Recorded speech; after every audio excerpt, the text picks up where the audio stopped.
ओम श्री साईनाथाय नमः। Good morning, Sai morning. आइए शुरू करते हैं आज का नया दिन। आप सभी भक्तों को आज का ये नया दिन बहुत बहुत सारी खुशियाँ दे।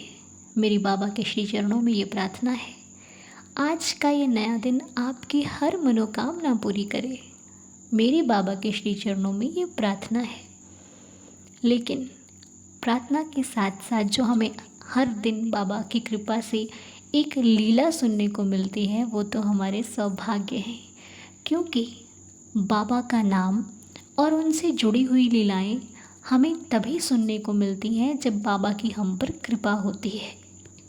और उनकी कृपा से हम जो हर दिन साईं लीला सुनते हैं, उस साईं लीला में हमें एक शिक्षा भी प्राप्त होती है। क्योंकि हर भक्त की ज़िंदगी अलग है, हर भक्त की ज़िंदगी में हो रहे अनुभव भी अलग हैं। हर भक्त की लाइफ का जो दुख सुख खुशियाँ सब कुछ डिफरेंट है, कोई सेम नहीं है।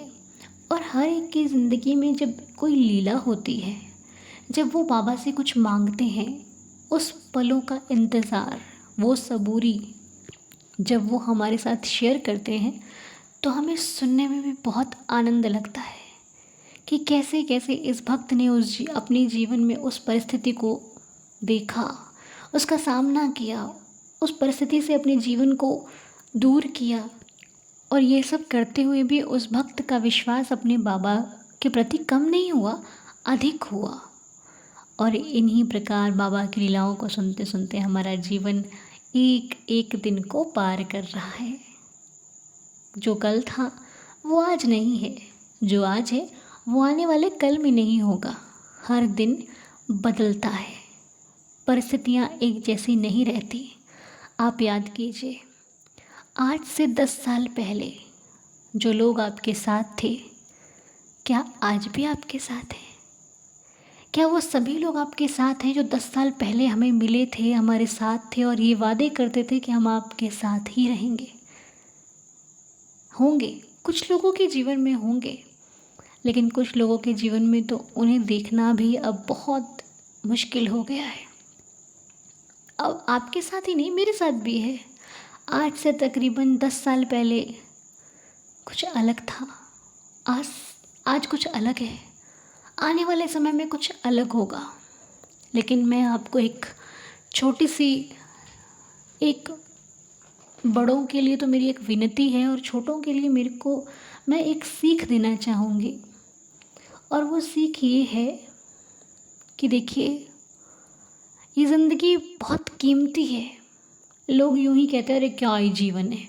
नहीं, ये जीवन बहुत कीमती है, बहुत, जिसे हम सिर्फ अपने काम करने में, कमाने में और एवरीडे यूं ही निकाल देते हैं। एक एक दिन, एक एक पल बहुत कीमती है, जिसकी कीमत शायद ही अब कोई समझाता है। हम जब छोटे थे तो अपने एक एक पल को जिया करते थे। जो वो पल हम जीते थे, आज हमें उन पलों की स्मृति याद है। लेकिन आज से 10 दिन पहले की स्मृति पूछ ली जाए तो हमें मालूम नहीं हमने क्या किया है जीवन में। आज से 10 दिन पहले के दिन बिल्कुल सेम टू सेम चल रहा है, कुछ ऐसा नहीं है। लेकिन वो बचपन के दिन, वो आज भी एक एक पल याद है। क्यों? क्योंकि वो दिन हमारे लिए एक वरदान थे। जीवन एक खुशियों से चलता हुआ बहुत अच्छा था। कुछ लोगों के जीवन में तब माता पिता थे, अब शायद नहीं होंगे। और जिनके जीवन में सौभाग्य से हैं, आप एक चीज़ में जो आपको, जिस बात को बताने के लिए मैं इतनी बड़ी बात कर रही हूँ, कि ये जो जीवन आज है ना, ये भी बहुत अनमोल है। आज के जीवन को आप जी लीजिए, जो दिल करता है वो कर लीजिए। दिल करने का मतलब जो अच्छे कार्य हैं, जो अपने हैं, उनके साथ समय बिता लीजिए। क्योंकि एक दिन, आज का दिन भी आपके लिए बीत जाएगा और ये पल भी लौट कर कभी नहीं आएंगे। इसलिए जैसे हम बीते समय को आज याद करते हैं ना, आज के दिन को भी एक दिन बैठकर याद करेंगे। इसलिए जो पल भगवान ने खुशी के दिए हैं उन्हें यादगार बना दो। जब किसी अपने से मिलो तो उस पल को यादगार बनाने की कोशिश करो। दूरियां मिटाकर अपनेपन को जागृत करो। देखना ज़िंदगी जितनी भी है खूबसूरत होगी, और अपने पलों के बीच में अपने भगवान को शामिल करो। फिर देखना सब कुछ बेहतर होगा। पता नहीं, शायद इसमें भी कोई बाबा की इच्छा होगी। तो अपने साईं से प्रार्थना करते हैं कि हे प्रभु, मेरी ज़िंदगी धीरे धीरे आगे बढ़ रही है। कुछ पल जीवन के अच्छे बीत रहे हैं तो कुछ पल ज़िंदगी के कुछ सिखाने के लिए बीत रहे हैं। पर बाबा, मेरी आपसे, हम सब की आपसे यह प्रार्थना है कि आप हमेशा हर घड़ी हमारा हाथ थामे रखना। हे प्रभु, हम कभी किसी गलत दिशा में ना जाएं। हमारा जो भी कार्य हो वो नेकी की तरफ हो, अच्छाई की तरफ हो। हमारी वजह से कभी किसी का दिल ना दुखे, हमारी वजह से कभी किसी के जीवन में कोई परेशानी ना आए। हम दूसरों के सुख की वजह बने, कभी किसी के दुख और किसी के आंसुओं की वजह ना बने। हमारी वजह से कभी किसी का अहित ना हो। हम जहाँ भी रहें किसी का भला सोच सके, उसके लिए भला कह सके और उसके लिए भला कर सके। ऐसी कृपा दृष्टि सदैव साईनाथ सभी भक्तों पर बनाए रखना। हे मेरे साईं, आपका दिया हुआ जीवन, आपका दिया हुआ परिवार, आपकी दी हुई सांसें, इसीलिए मैं अपने बाबा का कोटि कोटि धन्यवाद करती हूँ। हे मेरे साईं, अपने श्री चरणों में हमारा धन्यवाद, हमारी प्रार्थना स्वीकार करें। दया करें, रहम नज़र करें, कृपा करें और हम सभी को अपने श्री चरणों से लगाए रखें। प्रभु, हमारा आपके सिवा दूसरा है ही कौन। दया कीजिए, दया कीजिए, दया कीजिए। और आज की प्रार्थना में कुछ नाम हैं, जैसे कि एक कमेंट है हर्षा बेन जी का, जिनके सिस्टर के बेटे की तबीयत, जिसका नाम प्रिंस है, काफ़ी समय से तबीयत ख़राब चल रही है उसकी। अभी उम्र सिर्फ 11 वर्ष की है। तो हम बाबा से प्रार्थना करते हैं कि हे साईं, इस बच्चे पर कृपा करें और ये जल्दी से जल्दी स्वस्थ हो जाए। हमारी आपके श्री चरणों में प्रार्थना है। रहम नज़र कीजिए प्रभु और इस बच्चे को स्वस्थ कर दीजिए मेरे साईं। बच्चे का नाम प्रिंस है और ये बच्चा काफ़ी तकलीफ़ में है, तो आप सभी लोग इसके लिए प्रार्थना करना ताकि ये बिल्कुल स्वस्थ होकर अपनी पढ़ाई में, अपने जीवन पर ध्यान लगा सके। और इनके परिवारजन, हर्षा बेन जी, अगर आप सुन रही हैं तो आप इनको ऊदी देने का इनसे कहिए, अपनी सिस्टर को कहिए कि उन्हें ऊदी जल दीजिए बच्चे को, जिससे कि वो जल्दी से ठीक हो जाएगा। ठीक है, अगर ऊदी नहीं है तो अगरबत्ती की जो भस्म है उसका तिलक लगाएं माथे पर और बाबा से प्रार्थना करें। बाबा जल्दी से जल्दी उसको ठीक करेंगे ऊदी को समझकर। और एक कमेंट पढ़ा था हमने हेमंत अंकल जी का, जो अपने बेटे संबित के लिए प्रार्थना कर रहे हैं बाबा के श्री चरणों में। अंकल जी, हम भी प्रार्थना करते हैं कि आपके बेटे के लिए आप जो चाहते हैं, आपकी जो इच्छा है वो साईनाथ ज़रूर पूरी करें और बाबा की कृपा आप और आपके परिवार पर सदैव बनी रहे। और एक मैंने आंटी जी का कमेंट पढ़ा था। आंटी जी का नाम है प्रकाशवती आंटी जी। आंटी जी कहते हैं, अनु तुम मेरा कमेंट नहीं पढ़ती हो, मुझे अच्छा नहीं लगता। आंटी जी क्षमा कीजिए, पर मेरी ऐसी कोई धारणा नहीं होती कि मैं किसी कमेंट को छोड़ूं। बस कभी कभी आपका बच्चा होना गलती हो जाती है, क्षमा कर दीजिए। ओम साई राम।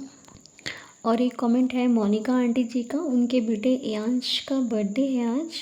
हैप्पी बर्थडे एयांश जी। साईं जी आपको खुश रखें, स्वस्थ रखें, बाबा की कृपा बनी रहे और आपकी लाइफ का हर एक दिन स्पेशल हो। मैं बाबा के श्री चरणों में प्रार्थना करती हूँ। Happy birthday.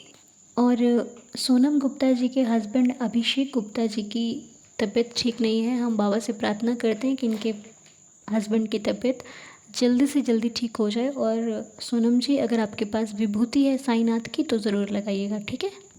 और एक कमेंट है सरुदा तालुकदार जी का, जिनकी सिस्टर के हस्बैंड का आज ऑपरेशन है। तो हम बाबा से प्रार्थना करते हैं कि हम उनके लिए जो प्रार्थना कर रहे हैं उसको पर साईं कृपा करें और वो बिल्कुल स्वस्थ हो जाएं। हे साईं, दया करो प्रभु।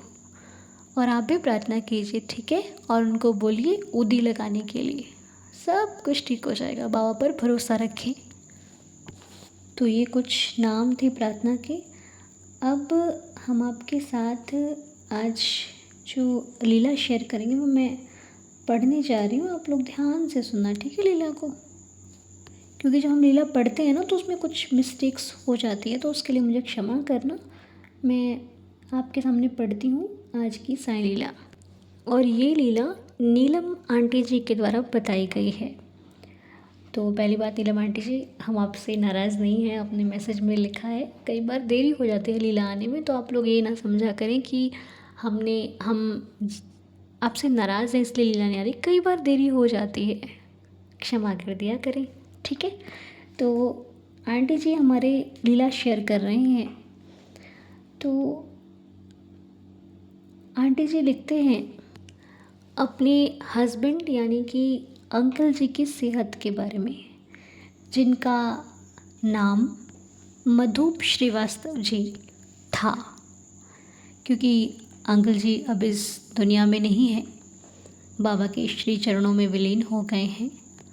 और लीला क्या है वो आइए हम समझते हैं और आपके साथ शेयर करते हैं। आंटी जी कहते हैं कि घर पे एक सदस्य बीमार हो तो दूसरा सदस्य मन नहीं लगता उसका, परेशान सा रहता है। ऐसे ही जब अंकल जी पर समस्या चल रही थी तो आंटी जी परेशान थे, बहुत परेशान थे। लेकिन पहले हम लीला पढ़ते हैं, उसके हिसाब से आपको समझ में आएगा। क्योंकि आंटी जी ने प्रॉपर लीला नहीं लिखी है, इसलिए मुझे उसको अपने हिसाब से कह रही हूँ। आंटी जी अगर थोड़ी सी गलती हो जाए तो क्षमा करना। कहने का मतलब है कि अंकल जी हॉस्पिटल में थे। आंटी जी लिखती हैं कि बाबा ने तो मुझे संभाला, लेकिन अनु वो बहुत कष्ट में थे। और 24 को वो नहीं रहे। 25 जून को जिस दिन उनका अंतिम संस्कार हुआ उस दिन थर्सडे था।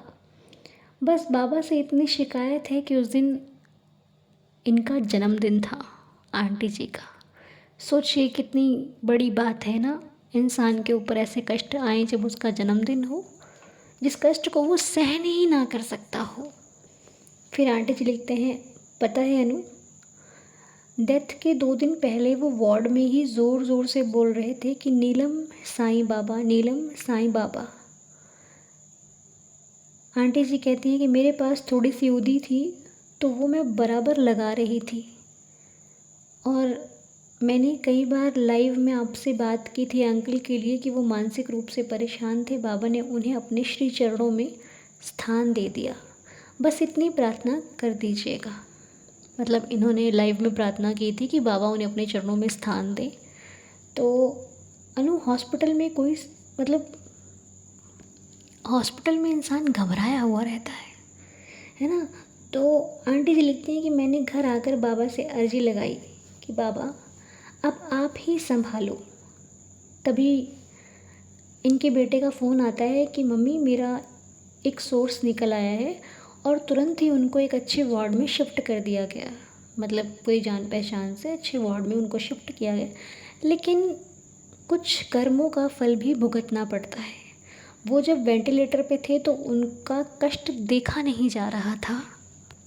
आंटी जी कहती हैं कि 23 की रात को मैंने बाबा का जाप शुरू किया और 24 को मेरे पास बाबा की एक बहुत पुराने स्वरूप की फ़ोटो थी। वो मैंने उनके सिर के नीचे कपड़े में छुपा कर रख दी थी। फिर उसी रात जब उनके प्राण निकले तो मैंने अपने भांजे से बोला कि बेटा वहाँ से फ़ोटो ले लेना। वो बोला कि वहाँ मुझे कुछ नहीं मिला, वहाँ तो कुछ रखा ही हुआ नहीं है। तो लेकिन जब रात में, आंटी जी लिखती है, रात में जब हम लोग उनको लेकर घर आए तो मैंने बैग से सामान निकाला तो देखा कि बाबा की फ़ोटो उसी में से निकली है। अब इसका मतलब आंटी जी को ये समझ में आया कि बाबा ने उन्हें ये संकेत दिया कि बाबा कहते हैं कि मैं तेरे पति के साथ था। और इस संकेत से इनको ये समझ में आया कि बाबा ने ही अपने चरणों में उनको स्थान दिया है। और फिर अब मैं फिर से तेरे और तेरे बेटे की रक्षा करने आ गया हूँ। आंटी जी लिखती हैं, अनु मैं रोज़ श्री साईं सचित्र का पाठ मोबाइल से सुनकर करती हूँ। 32 32 पाठ सुन चुकी थी। उस दिन इनको एडमिट करवाया। बाबा की जैसी मर्जी। अनु मेरी इस लीला को अपने हिसाब से साईं फैमिली में सुनाना। मैं बाबा से तो करीब 25 सालों से जुड़ी हूँ, लेकिन उनसे असली जुड़ाव 2023 में हुआ चैनल के माध्यम से तुम्हारे। ओम साई राम अनु, ओम साई राम नीलम आंटी जी। तो उम्मीद है सभी भक्तों को ये लीला समझ में आई होगी। लीला का मेन जो महत्व मैं आपको बताऊं कि आंटी जी ने अपने हस्बैंड के तकिए के नीचे बाबा की फ़ोटो रख दी थी, और वह फ़ोटो जब उन्होंने अपने भांजे से कहा कि अब तो प्राण निकल गए, अब वो फ़ोटो उठा लो, और जब उनके भांजे ने वहाँ पर देखा तो उन्हें कुछ भी नहीं मिला। कहने का अर्थ है कि वह प्राण बाबा के श्री चरणों में चढ़े हैं और कहीं नहीं। बाबा ने ही अपने भक्त को अपने पास लिया है, बाबा ने ही स्वयं रक्षा की है, इसीलिए वो उनको नहीं मिले। वो मिले किनको? आंटी जी को घर जाने पर। क्यों मिले? क्योंकि वो बाबा का संकेत था कि आंटी जी को ये बताना था कि मैं उसको नहीं मिला, क्योंकि प्राण भी मैंने लिए और अब तेरी रक्षा भी मुझे ही करनी है। इसलिए मैं तेरी रक्षा करने के लिए और तेरे बेटे की रक्षा करने के लिए आ गया हूँ इस घर का पिता बनकर। क्योंकि जिस घर में भक्त रहता हो ना, उस घर की रक्षा भगवान को करनी पड़ती है। क्योंकि भगवान उस घर के भले सभी सदस्यों से नहीं, लेकिन अपने भक्त से बहुत प्यार करते हैं। इस लीला को पढ़कर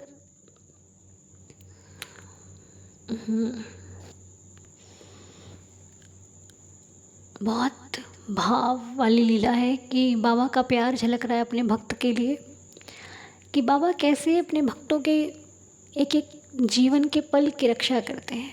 आंटी जी को ये दिखाने आए हैं कि मैं देख तेरे साथ हूँ, मैं तुझसे जुदा नहीं हूँ, और जीवन में आना जाना तो एक चक्र है, ये सब के साथ होता है। इसको एक सच्चाई अगर पूरी लाइफ की है तो यही है कि जो आया है वो जाएगा। कल परसों आज ये कोई नहीं तय कर सकता। इसलिए बाबा ने इनको ये दिखाया कि तू चिंता मत कर, मैं कल भी तेरे साथ था, मैं आज भी तेरे साथ हूँ। बहुत बहुत धन्यवाद आंटी जी, ये लीला हमारे साथ शेयर करने के लिए। सभी भक्तों को समझ में आई होगी, और बस भगवान की कृपा सभी पर बनी रहे। ऐसे दुख के दिन प्रभु किसी को मत देना। हम जानते हैं, लेकिन हम फिर भी यही कहेंगे कि ऐसे दुख के दिन ना देना। हमें अपने चरणों से लगाए रखना, और जब ऐसी परिस्थिति देना तो खुद को हमें सौंप देना, हमें हिम्मत देना। तो ये कुछ थी आज की लीला। अगर आप सभी को समझ में भी आई है, आप सब ने भाव भी भरे इस लीला में, बाबा का आशीर्वाद सभी भक्तों पर बना रहे, और बाबा के आशीर्वाद के साथ अब हम लीला को संपूर्ण करते हैं। आप सभी को लीला समझ में आई है ना? मुझे कमेंट्स में बता देना, ठीक है? तो आइए अब 11 वचनों के साथ दिन की शुरुआत करते हैं। ओम साई राम।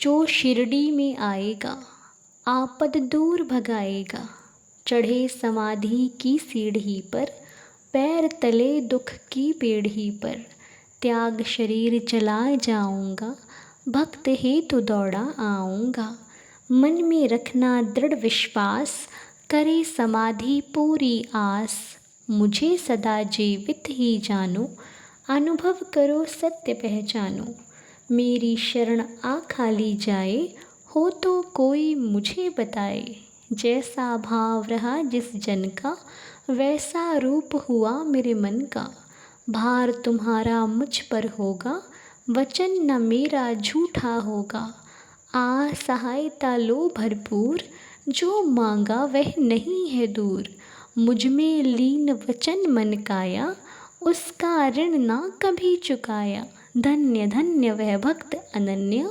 मेरी शरण तज जिसे न अन्य। अनंत कोटि ब्रह्मांड नायक राजाधिराज योगिराज परब्रह्म श्री सच्चिदानंद सद्गुरु साईनाथ महाराज की जय। बाबा के श्री चरणों में कोटि कोटि प्रणाम करते हुए आज की प्रार्थना को यहीं पर संपूर्ण करते हैं। आपसे मुलाकात करेंगे बहुत जल्द। तब तक के लिए ओम साई राम, जय जय साई राम।